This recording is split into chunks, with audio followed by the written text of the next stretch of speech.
Good morning, guys. We are here at my house in the laser shop. This morning I am focusing on lots of the laser engraving and laser cutting I need to do in time for Riverside.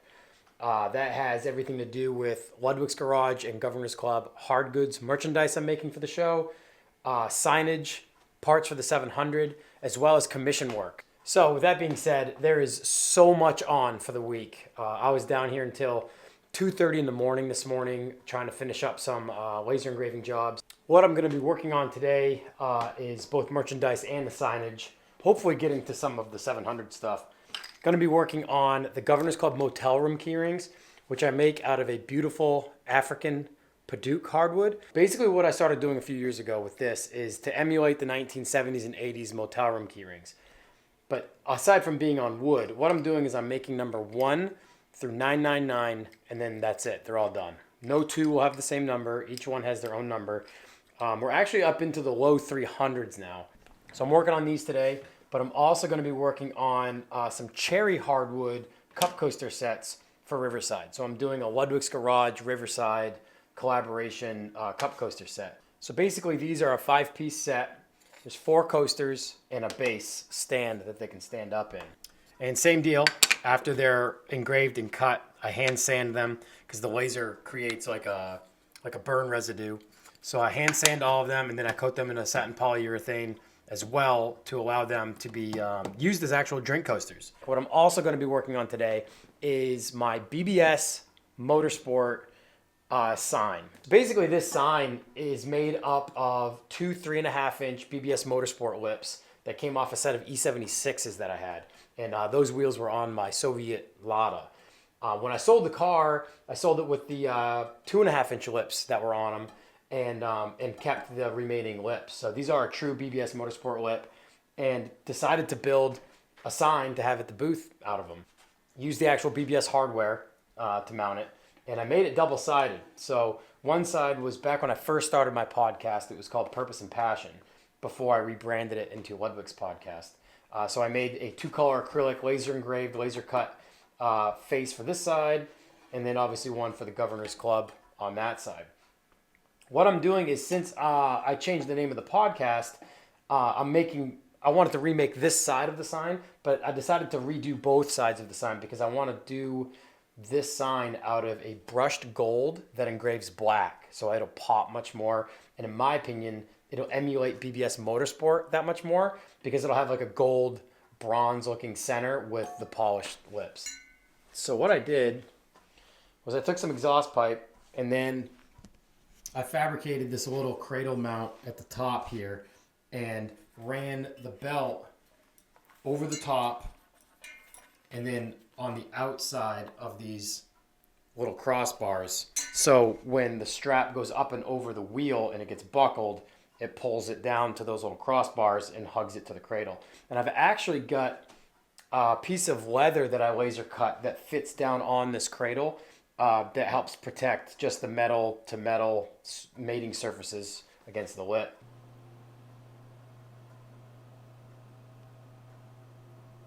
All right, so I got the first 2 rows done for the next batch. They take quite a bit to lay out because each one's different, so I have to put the next number on each keyring. And to fit 20 of them on each piece of stock that I get, I have to angle them and nest them real tightly, and that just takes a while. There are nesting programs, but with the way this keyring is laid out, I have to do it manually. So getting the machine booted up, gonna configure everything. I love this. This wood is amazing. It's got a really cool reddish tint to it, and when you engrave it, it turns not black, but it's pretty dark, so it's got a really nice contrast in the engraving.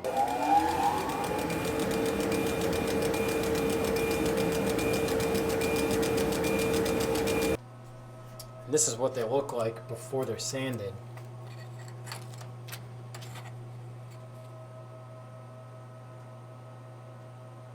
It's obviously a massive difference when you sand them and clean up all the burn residue and all the dust that the burning of the wood creates.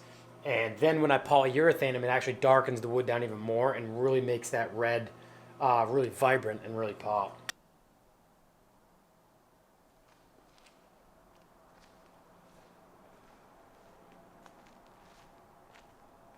swung over to the unit real quick to take advantage of the nice day. It's almost 60. It's probably mid 50s.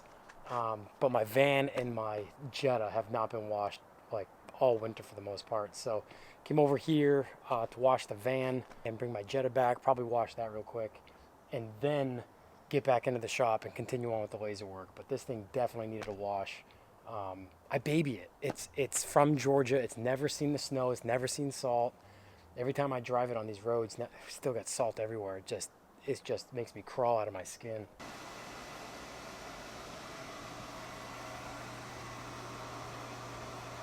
All right, so it is 11:30 at night.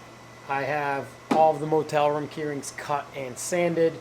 I've got all of the cup coaster sets cut, but I still have 3 sets to sand. But what I'm going to do while I sand these is I'm going to make a quick jig fixture in the machine, and I am going to engrave the new leather hood straps for the BMW 700. That way when I'm over at the shop, hopefully tomorrow, if not definitely Friday, I can install those. That might be in this episode, that might not. There's so much to do. I've got the dry erase board right here. TGC booth, the 700, the van. The lists are getting smaller, but I still have a lot to do. And these are the commission jobs I still have to do. I still have to make some Riverside keyrings for Mason. All right, I got a quick little fixture set up.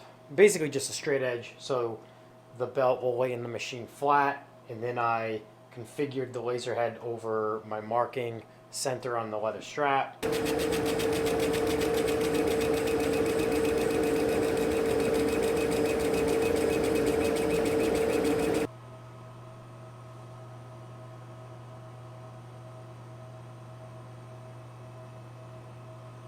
All right, good morning, guys. It's the next morning. I was working till about 2 in the morning, but finished up the hood straps. Didn't really finish them, but got them engraved. Got the Ludwig's L logo on them. And I'll drill the holes when I get to the shop so I can mate it to the 700 and I know exactly where the holes will go. I'm trying to be as efficient as possible because it's Thursday right now, and we leave Monday morning at like 4 in the morning.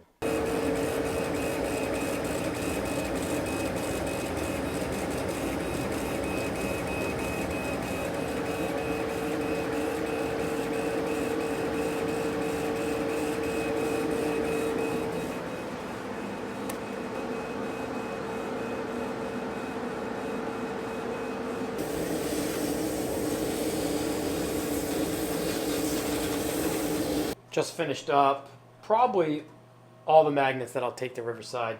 I don't know how well they're gonna do, so I made just about 50 and I'll take those. So basically now that they've engraved and then I cut them out as a second operation, I wash them now because they're covered in like the material that it's made out of burns and creates like a dust layer on it. So I'll wash these next, package them up, those will be good to go. I just polyurethaned the cup coaster sets and some of the motel room key rings, one side at least. Let that cure, flip them over, get the other side polyurethane, and yeah, gonna keep hammering. Okay, so here is basically the CAD drawing of the Airlift 3P and 3H controller that I designed for both my Lada and the BMW 700. These are 2 pieces. This is the base piece. This piece goes over this piece, and I acrylic weld them together. So these holes are hidden from the face, but this here is cut out so the controller can recess and French in to this one here. And then that means I can get to my access mount holes from the back, mount the controller to the back plate. Essentially, these 2 plates is one. And this hole here is so my wiring harness can escape through the back of the plate, since these 2 will be sandwiched together. So what I'm going to do now is I've got 1/4-inch thick black acrylic, solid acrylic in the machine now, and I'm going to cut those 2 main plates out. The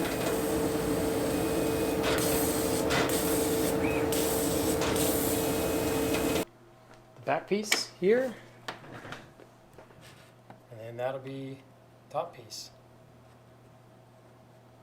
Then the controller will sit down in there, mount through, and the harness can escape through that hole in the bottom. Since everything in the interior of that car for like details and switches and knobs from the factory are white, so what I'm going to do is I'm going to make the faceplate out of a white acrylic that engraves black, rather than a black that engraves white, which is what I used in the Lada.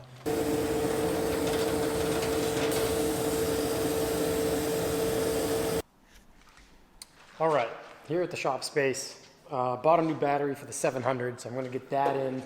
Probably gonna tackle the tow mirrors on the van just so that's done since I'm here. And then work on the interior of the 700. Corey's here, he was up here picking up some wheels that he left off at our friend's powder coat shop to get stripped. So we've got our afternoon coffees and yeah, thankfully he's going to throw the tow mirrors on real quick while I start messing with the interior of the 700. So yeah, taking advantage of a nice warm day here in New Hampshire. It had to have gotten to 60 up here, which is amazing. Okay, so you know all those like second and third gen Dodges that drive around with the tow mirrors out, but they only have like a milk crate in the bed? So I get it. It looks ridiculous. And this van is going to be no exception to that without a trailer behind it. So this van with these are basically the box truck mirrors. Like these mirrors you see on like the U-Haul and any box van trucks with the express cabs on them. And so the van obviously isn't as wide as a box truck. I'll tell you what, having a 1-to-1 ratio mirror on the passenger side, being able to look out beyond my 24-foot trailer is going to be a dream. I looked around many places for a used set of these mirrors, and basically they make two different types of these mirrors. These are like the much better looking ones, but they have some that have like a real rinky-dink arm that stretches out, and then it's all vertical mirror from there. And I think those mirrors are even smaller than these ones. And they just look kind of haphazard and thrown together, almost like an afterthought mirror. These are the real nice ones. These are the ones I wanted. And unfortunately, for a manual mirror with nothing, no power, no heat, no defroster, no blinker, no nothing, they're kind of expensive. They're just under $400 a pair for these things, full manual mirrors. So I really searched around everywhere, because you see these box trucks everywhere. Every U-Haul truck, every budget express van truck like has these mirrors, and you'd think there'd be an abundance of these mirrors, but I couldn't find any in the New Hampshire area or on eBay or anything that was cheap and used. So I bit the bullet, spent $380. Oh my gosh. All right, so the tow mirrors are on, and they're ridiculous. It's so ridiculous. This thing actually looks stupid with these mirrors on it, especially when it doesn't have a big trailer behind it. Because these mirrors are reserved for this cab when it's got a box truck behind it, and there's no box behind it. These mirrors are so crazy. They're going to be awesome towing a trailer for sure. They're going to be exactly what I need, but with just the van with nothing behind it, oh, it's the most awful looking thing ever. You can see both when you stand at the back of the van up against the barn doors. You can almost see both mirrors. Oh my gosh. Well, they're here though. Dodge Bros are gonna be throwing you the thumbs up all the time. There's one sitting right over there. Yeah. With the tow mirrors out. There's actually one in the parking lot. Well, at least I'll be able to see something when I'm towing the trailer and backing the thing up. Okay, so I am in the process of assembling the controller stand, and since it's a 3-piece deal, I've got the backing plate mounted to the ram mount and got the controller mounted to the back plate. So now I'm using that as a placeholder so I can get the facade in the right place before I acrylic weld it on, and then ultimately the beauty ring will go on over that, and I'll acrylic weld that on. So that's kind of the overall aesthetic that it'll look like when it's done.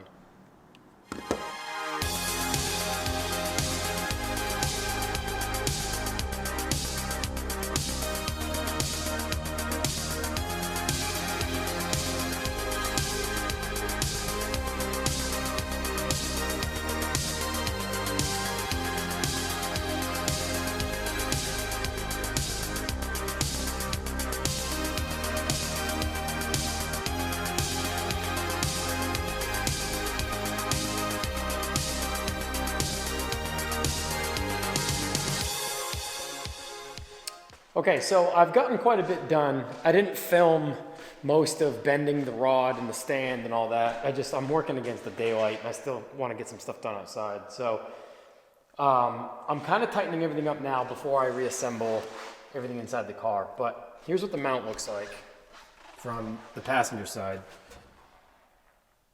Put a bolt up through. Ideally, I'd like to weld in a stud that just comes up and it's a static mount. I don't have to worry. I could barely reach underneath in far enough to keep a wrench on the bolt and get my other arm in to reach the nut, but I was able to get it tight. Then I bent the aluminum rod here. With the seat in, I kind of made my template so it follows the contour of my seat, and the edge of the seat is like right here. So this kind of hides between the tunnel and the seat. Ran the looming, ran my wire. I'll be able to hide this out and up through the harness once the seat's in. And yeah, got this mounted, got it clamped in. Passenger side is the actual face of it, but driver side is where the money is because you can't really see all of the inner workings. So this is ultimately what I'll be looking at. And it's on an orbital head too, so I can really move it around quite a bit.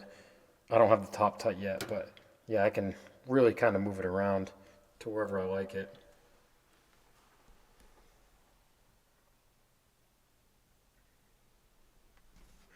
And it doesn't interfere with fourth gear. It's down out of the way, and it's up high enough to where I can set my phone on that leather pad that I made. Yeah, I dig it. I think it'll hide well. Once the seat's in, you won't really be able to see that looming. It'll be dark in there anyway, and it'll just be this one stand that kind of sits up, and I'm into it. I like it. So I'm just gonna finish tightening everything up, get the seat back in, and I wanna load up tomorrow. It's gonna get cold here tomorrow and Sunday.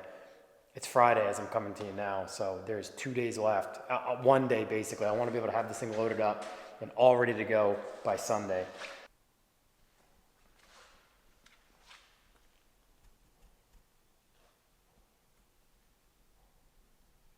I do like how this arm kind of contours with the seat, so it kind of stays hidden along the edge there. Reach is nice. When you run through the gears, it's not up and in the way. And yeah, I really like it. Yeah, I got this new pad here covering that hole. This pad here that I covered with leather and laser engraved the vintage BMW logo in. I really like it. Excited about this new setup. It's less busy here, which I like because there's not much going on the dashboard, and I like how simplistic everything is and minimalistic, and this kind of correlates to what's going on at the front of the dash too. So super excited about that. But that'll do it for this episode. Stay tuned for more episodes. I'm gonna hopefully get 1 or 2 more out before we leave for Riverside this weekend. It's a photo finish as it is with the amount of stuff I have to do, and filming and editing and uploading these videos is beyond taxing with the time crunch that I currently have. But I'm going to do my best. And thank you so much to all you guys that have reached out, whether or not it's been on Instagram or comments on the YouTube in support or just as far as starting conversation. I'm doing my best to get back to you guys on there too. But subscribe to the channel. Let me know what you guys think of the new interior of the 700. There's still more I have to do. I still want to paint underneath the dash and a few other things. But that's it for this episode. I'll see you again very soon.